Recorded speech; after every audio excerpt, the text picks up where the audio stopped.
Assalamu alaikum. Hope so all you well and doing well in your studies.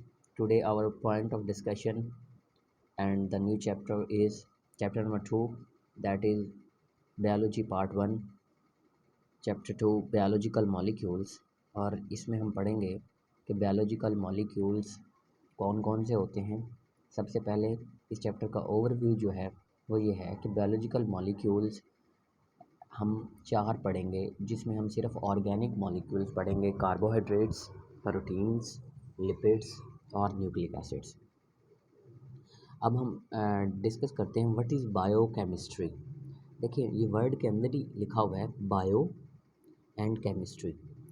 Biochemistry actually bio mean life, chemistry हम study करते हैं तो हम असल में लाइफ के अंदर जितने भी केमिकल कंपोनेंट्स हैं या उनके अंदर जितने भी केमिकल प्रोसेस हैं उनको स्टडी करते हैं, दैट इज़ कॉल्ड बायोकेमिस्ट्री। तो हम इसको देखते हैं। Biochemistry is the branch of biology which deal with the study of chemical components and the chemical process in living organisms. और जितनी भी हमारे इर्द गिर्द आपको चीज़ें नज़र आती हैं, अच्छा जो मैंने चीज़ें हाईलाइट की हैं बस यही कर लेंगे, आपके लिए काफ़ी है, बाकी इसमें से कुछ भी इम्पॉर्टेंट नहीं है। तो जितनी भी लिविंग ऑर्गेनिजम्स होती हैं वो हम दो कैटेगरीज़ में डिवाइड करते हैं, या तो वो ऑर्गेनिक हो सकती हैं या फिर वो इनऑर्गेनिक हो सकती हैं। तो जो ऑर्गेनिक है वो हमने इस चैप्टर में इंशाल्लाह पढ़ेंगे, और इनऑर्गेनिक में भी वाटर के बारे में डिस्कस हम यहाँ पे करेंगे। तो ऑर्गेनिक के अंदर क्या आती हैं, all living things are made up of certain chemical compounds which are generally classified as organic and inorganic. तो जो ऑर्गेनिक हैं which are carbohydrates, proteins, lipids and nucleic acids. और इनऑर्गेनिक कौन से हैं? Water, carbon dioxide, acid bases और salts वगैरह। तो most important organic components in living organisms are carbohydrates, proteins, lipids and nucleic acid। ये इंशाल्लाह इस पूरे चैप्टर में हम पढ़ेंगे। और ऑर्गेनिक इनऑर्गेनिक में से जस्ट एक पढ़ेंगे, दैट इज़ वाटर। जी, तो नेक्स्ट है हमारा टेबल। ये बहुत ही ज़्यादा इंपॉर्टेंट टेबल है, एमसीक्यू में हर दफ़ा आ जाता होता है। तो इसमें असल में केमिकल कॉम्पोजिशन है एक बैक्टीरियल सेल की और एक मैमेलियन सेल की। मैमेलियन सेल्स कोई भी सेल हो सकता है, मैमल्स का सेल, ह्यूमन बॉडी का सेल हो सकता है, किसी एनिमल का हो सकता है, जितने भी मैमल्स हैं उनका सेल। तो ये असल में टोटल परसेंटेज है कि एक सेल का अगर वेट किया जाए तो उसमें डिफरेंट कंपोनेंट्स कितने कितने होंगे। तो वाटर है, वाटर उसमें 70% बैक्टीरियल सेल में 70% होगा, क्योंकि वो सेल के अंदर मेजर कंपोनेंट्स तो है नहीं। जितने भी डबल ऑर्गेनेलिज हैं, डबल मेम्ब्रेनस ऑर्गेनेलिज हैं, वो तो है नहीं उसमें। तो इसलिए उसके अंदर वाटर बहुत ज़्यादा है, दैट इज़ 70%। और मेमेलियन सेल में 17%। प्रोटीन्स बैक्टीरियल सेल में कम होती है। प्रोटीन, कार्बोहाइड्रेट्स, लिपिड्स और डीएनए और आरएनए, ये सारी चीज़ें बैक्टीरियल सेल में कम होती हैं और मेमेलियन सेल में, सॉरी, बैक्टीरियल सेल में, हाँ जी सही है, बैक्टीरियल सेल में कम होती हैं और मेमेलियन सेल में ज़्यादा होती हैं। तो प्रोटीन 15% है और मेमेलियन सेल में 18% है। लिपिड्स 3%, मेमेलियन सेल में 4%। डीएनए 1%, 0.25%। आरएनए 6%, 1.1%। यहाँ पे एक क्वेश्चन नॉर्मली बहुत सारे स्टूडेंट पूछते होते हैं कि सर आप बता दें कि ये बैक्टीरिया के अंदर डीएनए ज़्यादा क्यों होता है और मैमल के अंदर कम क्यों होता है। तो बेटा सिंपल सी बात है, चूँकि सेल में और कोई ऑर्गेनेलिज हैं नहीं, तो सेल के ओवरऑल वेट के लिहाज से अगर हम बात करें तो हम ये बात करते हैं, क्योंकि डबल मेम्ब्रेनस ऑर्गेनेलिज है नहीं, माइटोकॉन्ड्रिया या डिफरेंट आपके पास क्लोरोप्लास्ट वगैरह का जो स्ट्रक्चर होते हैं वो तो है नहीं उसमें, तो इसलिए उसके अंदर डीएनए ही पड़ा हुआ है, तो इसलिए वो ज़्यादा होता है डीएनए या आरएनए बाकी सेल के वेट के लिहाज से। अच्छा, नेक्स्ट इसमें ऑर्गेनिक मॉलिक्यूल और इनऑर्गेनिक दोनों में सेम होते हैं। इन ऑर्गेनिक में एंजाइम हार्मोन वगैरह होते हैं और इनऑर्गेनिक में डिफरेंट आइंस होते हैं, तो ये दोनों में सेम होते हैं। जी बेटा, तो इसके बाद नेक्स्ट जो हमारा है, इसके अलावा कुछ भी नहीं करना। जो मैंने चीज़ें ख़त्म की हुई, यहाँ से लाइनिंग की हुई जिनके ऊपर क्रॉस किया हुआ, वो नहीं करनी। कुछ भी नहीं आता, यकीन करें कुछ भी नहीं आता। तो जो मैंने चीज़ें हाईलाइट की हैं जस्ट वो करनी है। All the chemical reaction taking place within a cell are collectively called metabolism. जितने भी केमिकल रिएक्शन सेल के अंदर हो रहे होते हैं उनको मेटाबॉलिज्म कहते हैं। मेटाबॉलिज्म की दो टाइप्स होती हैं, एक को हम कहते हैं एनाबॉलिज्म और एक को हम कहते हैं कैटाबॉलिज्म। जस्ट इस पैराग्राफ में दो ही चीज़ें हमने करनी है, एक मेटाबॉलिज्म की डेफिनेशन कर ली, एक हमने करनी है कैटाबॉलिज्म और एक एनाबॉलिज्म। तो जो एनाबॉलिज्म होता है वो ऐसा रिएक्शन होता है, जस्ट पहले समझ लें फिर रीडिंग करवा देता हूँ। तो सबसे पहले जो एनाबॉलिक रिएक्शन होते हैं, ऐसे रिएक्शन जिसमें सिंपलर सब्सटेंसेस आपस में दो छोटी छोटी चीज़ें मिलती हैं और एक बड़ी चीज़ बना देती हैं। लाइक जिस तरह से दो ग्लूकोज के मॉलिक्यूल आपस में मिलेंगे तो उनसे क्या बन जाएगा, माल्टोज बन जाएगा। ठीक है, तो वो जो छोटी चीज़ें हैं वो आपस में मिलके बड़ी चीज़ बनाएंगी, तो इसको हम कहते हैं कि that is called anabolic reaction. और एनाबॉलिक रिएक्शन के लिए आपने ये बात बहुत ही ज़रूरी है कि एनर्जी चाहिए होती है। ये बहुत दफ़ा सवाल पूछा जाता है, एनाबॉलिक रिएक्शंस नीड एनर्जी, और उसका ऑपोजिट सारा करेंगे तो वो क्या है, कैटाबॉलिक। यानी कि जो जो चीज़ें आपने एनाबॉलिक में पढ़ी हैं उसका 100% ऑपोजिट क्या है, कैटाबॉलिक रिएक्शन है, जिसमें बहुत बड़ी चीज़ें छोटी चीज़ों में टूटती हैं और एनर्जी रिमूव करती हैं, एनर्जी इज़ रिलीज्ड। तो इसके लिहाज से आप ये भी कह सकते हैं कि anabolic reactions are endothermic and catabolic reactions are exothermic reactions. तो इसमें आपने बस यही चीज़ें करनी है जी बेटा। तो इसके बाद नेक्स्ट जो है that is importance of carbon, के जो कार्बन होता है उसकी इम्पॉर्टेंस क्या होती है। तो ये बहुत ही इंपॉर्टेंट लॉन्ग क्वेश्चन आता होता है कि कार्बन की क्या इंपॉर्टेंस है। तो सबसे पहली चीज़ आप सब ने पढ़ा होता है कि कार्बन जो होता है वो सेंट्रल पोजीशन रखता है स्केलेटन ऑफ लाइफ के अंदर। किस तरह से, क्योंकि ये कैटिनेशन शो करता है, लॉन्ग चेन बनाने की एबिलिटी रखता है, टेट्रावेलेंट होता है। ये सारी चीज़ें हम इंशाल्लाह 1 बाय 1 स्टडी करते हैं। तो सबसे पहली बात कि carbon is a tetravalent, it can react with many other known elements to form covalent bonds. अब what is covalent bond actually, covalent bond क्या होता है, आपने ये चीज़ें 9-10 में भी पढ़ी होंगी। कोवलेंट बॉन्ड ऐसा बॉन्ड होता है जो कि शेयरिंग से बनता है।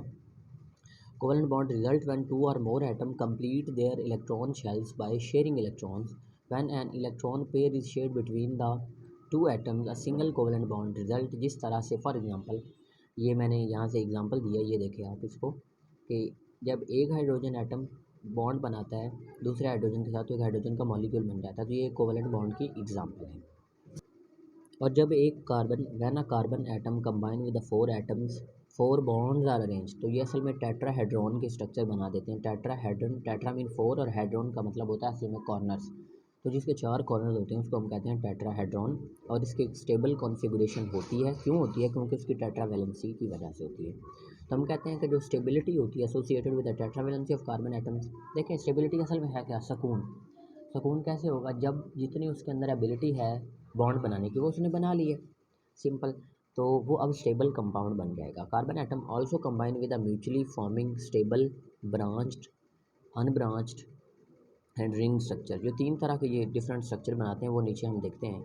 ये देखें इसमें जो कार्बन है, अच्छा ब्रांच और अनब्रांच में डिफरेंस आपने किस तरह से करना होता है कि अगर कार्बन एटम बिल्कुल एक लाइन में है तो वो क्या हो गए, अनब्रांच्ड होंगे। और अगर कार्बन एक कार्बन के एक लाइन में नहीं आ रहे, कोई ऊपर है कोई नीचे है, कार्बन हाइड्रोजन नहीं, तो उसको हम कहते हैं कि वो ब्रांच्ड है।